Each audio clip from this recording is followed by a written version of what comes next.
Taarifa ikiweza kutolewa na kamanda wa jeshi la polisi David Msime mara baada ya kuweza kutoa taarifa ya ukweli na uhakika kuhusiana na hali halisi ya nchini Tanzania. Hali iko shwari, na ameendelea kusisitiza kuhusiana na video mbalimbali zilizoweza kusambazwa ambazo zinatengeneza taharuki na kuwadaa wananchi mbalimbali wakidhani kwamba video hizo ni za siku ya 9 ya Disemba mwaka 2025. Na kwa video hii ambayo tutaweza kumsikiliza akiweza kusisitiza na kutoa tamko na kauli kwa Watanzania na wananchi waweze kuelewa nini hali halisi inavyozidi kuendelea katika nchi yetu ya Tanzania.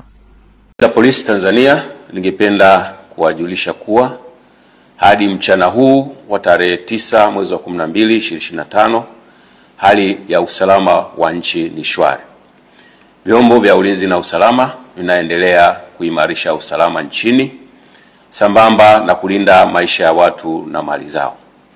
Aidha, jeshi la polisi lingependa kutoa wito kwa wananchi kuendelea kuzipuuza picha mjongeo na picha mnato zinazoendelea kusambazwa kwenye mitandao ya kijamii zikionyesha kwamba kuna maandamano yameanza maeneo mbalimbali.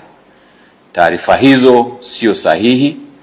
Wanatumia picha mjongeo na picha mnato za matukio ya nyuma kama vile ya tarehe 29, tarehe 30 na tarehe 31 mwezi wa 10 2025.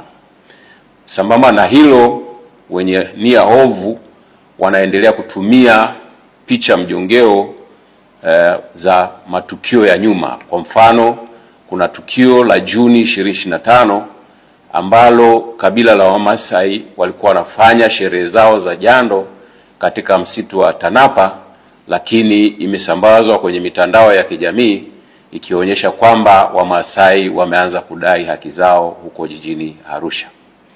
Tunaendelea kuwahimiza Watanzania kuendelea kuzipuuza picha za aina hiyo kwa sababu zina lengo la kuwahadaa kwamba kuna maandamano yanafanyika. Ikumbukwe kwamba maandamano hayo ambayo yalikuwa yanapewa jina la maandamano ya amani yasiyo na kikomo yalipigwa marufuku toka tarehe 5 mwezi wa 12 2025 kwa sababu hayajakidhi matakwa ya kisheria ikiwepo sheria mama, yani Katiba ya Jamhuri ya Muungano wa Tanzania ya mwaka 1977 na sheria ya polisi na polisi wasaidizi sura 322. Aidha, tunatoa wito kwa wananchi waendelee kufuata sheria kwa ajili ya usalama wetu sote.